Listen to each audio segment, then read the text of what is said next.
오늘 사도행전 10장 1, 2절 시작. 가이사랴에 고넬료라 하는 사람이 있으니 이달리아 부대라 하는 군대의 백부장이라. 그가 경건하여 온 지방과 더불어 하나님을 경외하며 백성을 많이 구제하고 하나님께 항상 기도하더니. 오늘 본문 사도행전 10장에는 하나님을 경외하는 고넬료라는 사람, 유대인이 아니죠. 이방 사람.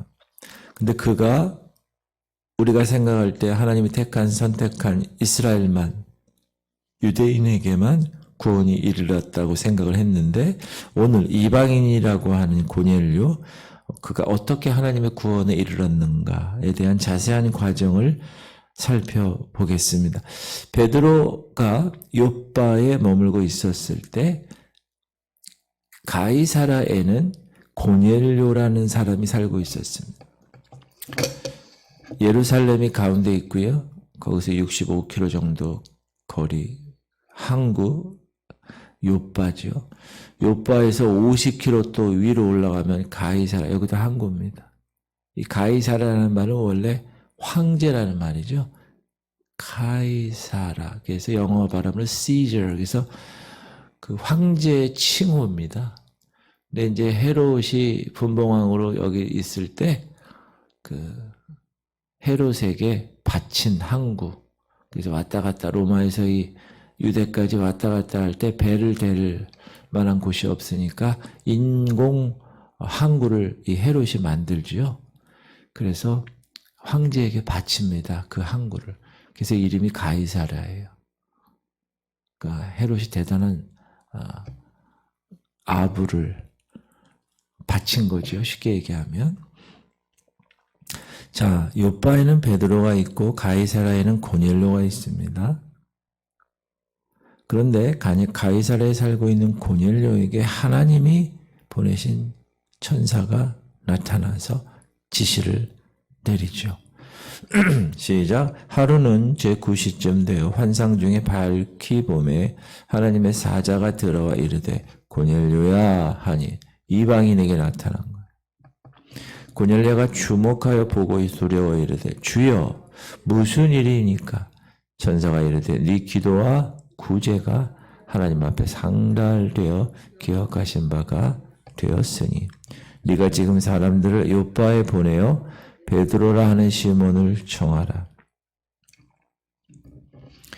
가이사랴에 있는 고넬료에게 하나님의 천사가 나타나서 지금 욥바에 있는 베드로 목사님을 초청해서 신방받아라. 그렇게 한 거예요. 여기서 우리는 하나님은 유대인이든 이방인이든 상관없이 그 사람이 경건하고 그 사람이 하나님을 경외하는 사람, 그런 사람은 상관없이 유대인이건 이방인이건 상관없이 그 하나님의 백성을 버리지 않으신다. 그리고 구원의 길로 인도하신다. 이런 사실을 알 수 있습니다. 고넬료는 소개를 어떻게 하느냐. 이달리아대라고 하는 군대의 백부장이라고 소개되고 있죠. 시작. 가이사랴에 고넬료라 하는 사람이 있으니 이달리아 부대라 하는 군대의 백부장. 이달리아 마찬가지죠. 이탈리아. 로마를 얘기하고 로마 군에 속한 군부대이고 백부장은 100명의 군사를 거느린 장교를 말합니다. 이 사람은 로마인입니다. 이방인이죠. 그러나 하나님을 경외하는 사람입니다.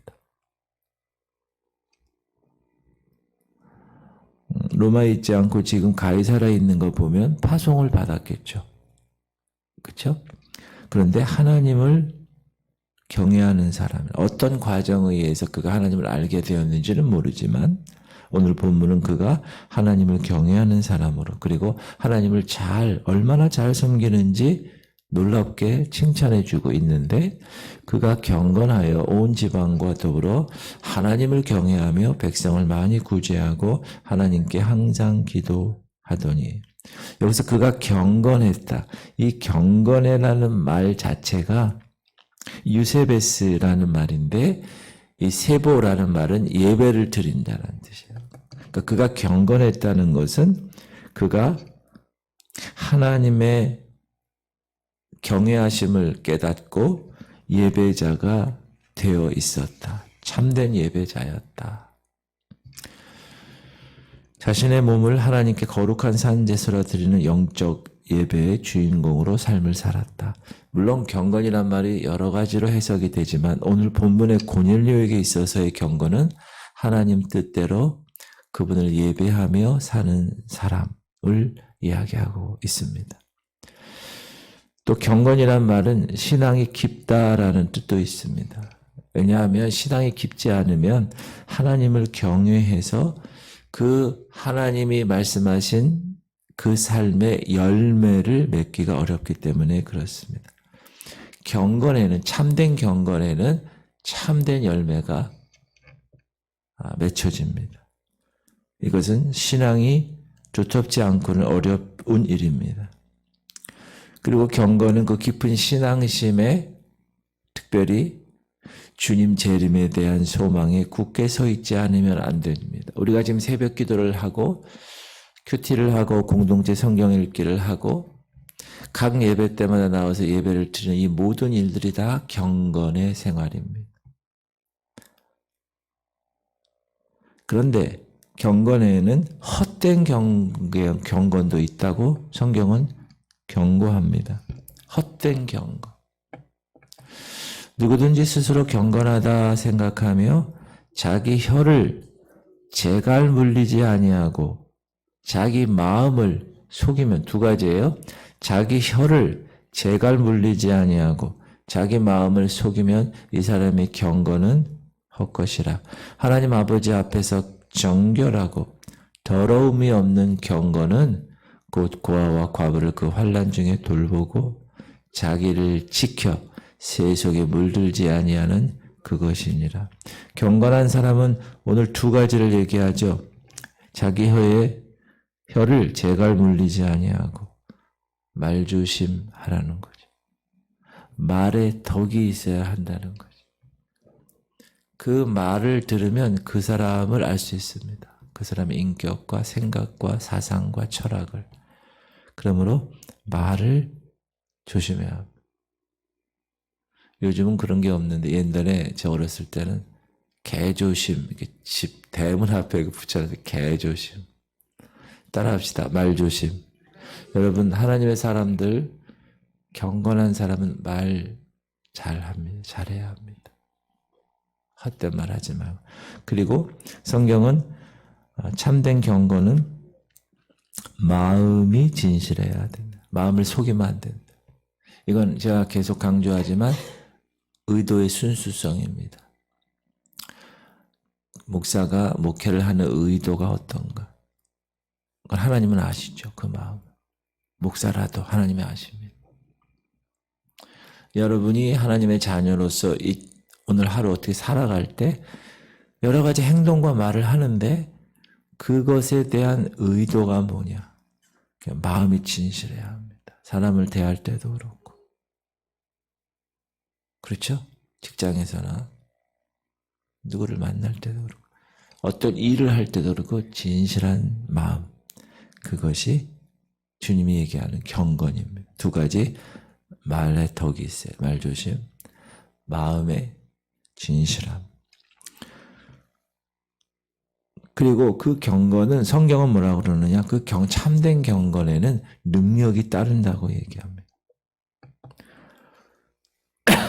그런데 모양만 있는 경건이 있다. 그거는 사단이 좋아하는 외식. 그 외식이죠. 경건이 아닙니다. 복음서에서 예수님이 그렇게 경고하고 그렇게 얘기했던 바리새인과 사두개인들 같은 대제사장들 같은 외식하는 자들을 아주 강하게 얘기하셨잖아요. 경건의 모양은 있으나 경건의 능력은 부인하니 이 같은 자들에게서 네가 돌아서라. 참된 경건이 있고 말을 잘 다스리고 마음에 진실함이 있는 사람의 열매는 능력이 나타난다는 거예요. 왜? 거기에 하나님의 영이 있고 하나님의 성령께서 그 사람을 붙들고 계시기 때문에. 여기서 능력이란 무슨 기사를 기적을, 이적을 이런 능력이라기보다는 하나님의 뜻을 따르고 순종할 수 있는 영적 능력. 여러분, 하나님의 뜻을 우리가 알고 이렇게 해도 그것을 따르는 것은 또 다른 문제입니다. 이렇게 쉽지 않아요. 우리 육체를 갖고 있는 우리에게 있어서. 정욕에 있는 우리에게 있어서는 그 하나님 말씀을 따르는 게 엄청 힘들어요. 그러나 경건의 생활을 통하여서 하나님의 뜻을 따르고 순종할 수 있는 영적 능력이 주어진다. 근데 오늘 본문의 고넬료가 그런 사람이었다. 그런 사람. 두 번째, 고넬료는 하나님을 경외하는 사람이라고 성경은 말합니다. 그의 신앙생활이 하나님을 경외, 그가 경건하여 온 지방과 더불어 하나님을 경외, 이 경외란 말은 두려움을 갖는 것, 존경심을 갖는 것, 공경을 하는, 하나님을 섬기는 일에 두려워하는 마음으로부터 우러나오는 존경심을 말합니다. 그러면 왜 하나님을 경외해야 할까? 몇 가지 말씀드리면 하나님이 거룩하기 때문에 두려워해야 합니다. 하나님은 너무나도 거룩하신 분인데 우리는 사실 하나님의 참 모습을 볼 수조차 없는 죄인들입니다. 그래서 그의 거룩하신 발 앞에 엎드리죠. 우리의 눈이 뜰 수가 없어요. 그래서 성경에 나오는 모든 인물들이 하나님이 부르셨을 때 다 거기 엎드리죠.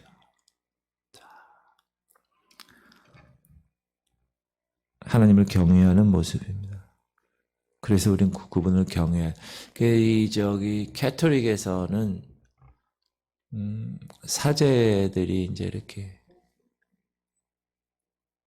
서품을 받을 때 완전히 큰 대자로 이렇게 엎드려요. 앞에 나가서 이렇게 엎드려요. 기도할 때도 이렇게 엎드리고. 이게 이제 하나님을 경외하는 모습을 보여주는 건데,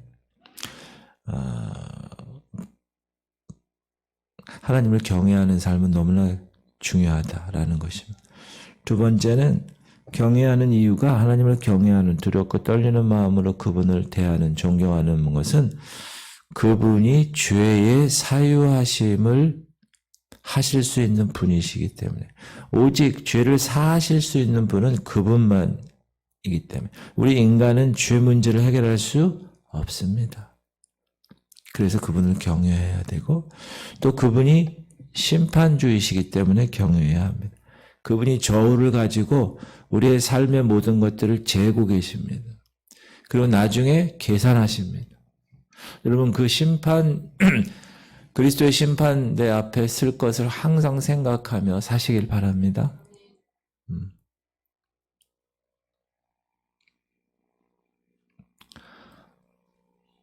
그때 하나님이 얘기하실 거예요. 야, 내가 너에게 5달란트 줬는데 너 몇 개 남겼어? 이렇게. 2달란트, 1달란트 다 다르죠. 그러나 하나님이 요구하시는 것은 동일하죠. 왜? 5달란트나 2달란트나 하나님의 그 반응은 똑같습니다. 착하고 충성된 종아. 네가 적은 일에 충성. 5달란트도 적은 일이고 2달란트도 적은 일이고. 그러므로 하나님이 허락하신 그 받은 거에 관해서 왜 나는 이거 하나밖에 없어요? 2개밖에 없어요? 이게 아니라 그 일에 충성하면 하나님이 심판주이시기 때문에. 그래서 여러분 하나님을 경외하는 겁니다. 그리고 하나님이 하나님 자신을 경외하라고 명령하셨어요. 그래서 경외해야 합니다. 하나님이 명하신 바이기 때문에 하나님이 요구하신 바이기 때문에 시작. 이스라엘아 네 하나님 여호와께서 네게 요구하시는 것이 무엇이냐? 곧 네 하나님 여호와를 경외하며 그 모든 도를 행하고 그를 사랑하며 마음을 다하고 뜻을 다하여 네 하나님 여호와를 섬기고 내가 오늘 네 행복을 위하여 네게 명하는 여호와의 명령과 규례를 지킬 것이 아니냐. 이게 주님이 요구하시는 거예요. 하나님이. 근데 그 규례와 법도와 율례와 이 말씀은 우리의 행복을 위하여 룰을 만드신 거예요. 규칙을. 하나님이 법 만들어가지고 우리를 속박하고 그렇게 하려고 하시는 게 아니야. 우리의 행복을 위해서. 성경의 인물들을 보십시오. 노아, 하나님을 경외하는 사람이에요. 그 수많은 사람 중에서 하나님을 경외하는 사람 눈에 띄었죠. 그래서 하나님의 재창조의 주인공이 됐죠. 아브라함, 그 수많은 사람 중에서 하나님이 택해서 하나님의 나라를 세울 시조로 만들죠. 조상으로. 야곱, 요셉, 다윗. 초대교회 모든 성도들. 다 하나님을 경외한 사람들입니다. 오늘 본문의 고넬료는 자기 온 집으로 더불어 이처럼 하나님을 경외하는 생활을 했다. 말씀하고 계십니다. 그리고 구제 생활. 고넬료는 구제 생활을 많이 했다. 이렇게 얘기하고요. 그가 경건하여 온 집안과 더불어 하나님을 경외하며 백성을 많이 구제하고, 이 구제라는 것은 우리가 잘 알다시피 불쌍히 여기고 자비를 베푼다. 근데 여기서 중요한 거는 생각만으로 아니에요. 물질로 도와주는 착한 행실이 있어야지 진정한 구제입니다. 근데 이 구제 생활은 먼저 하나님을 사랑하는, 하나님을 경외하는 삶의 열매가 있어야 이웃사랑으로 나타납니다. 하나님 사랑을 하면 반드시 이웃사랑을 하게 되고, 그리고 반드시 이웃사랑은 구제로서 나타나는 사랑이어야 합니다. 생각으로만 불쌍하지, 그렇게 하는 게 아니라 나타내야 됩니다. 그가 우리를 위하여 목숨을 버리셨으니 우리가 이로써 사랑을 알고 우리도 형제들을 위하여 목숨을 버리는 것이 마땅하니라. 누가 이 세상의 재물을 가지고 형제의 궁핍함을 보고도 도와줄 마음을 닫으면 하나님의 사랑이 어찌 그 속에 거하겠느냐. 자녀들아, 우리가 말과 혀로만 사랑하지 말고 행함과 진실함으로 하자. 그래서 구제는 물질이 따라야 합니다. 반드시. 물질이 있는 곳에 마음이 있기 때문에 그렇습니다. 그래서 교회 공동체를 통하여 구제 활동을 많이 하죠. 사회적으로. 그리고 고넬료의 아름다운 생활은 이에 그치지 않았습니다. 그의 생활에 항상 기도가 있었다고 성경은 밝히고 있습니다. 하나님께 항상 기도하더니 항상 기도했어요.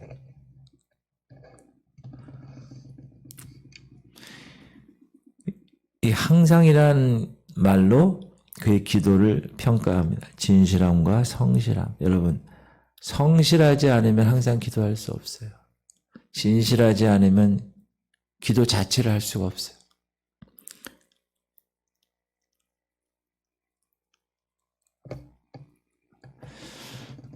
이 같은 고넬료가 이방인이었고 가이사라에 살았던 이 고넬료에게 하나님의 사자가 나타나서 구원의 아름다운 소식을 전해준 것입니다.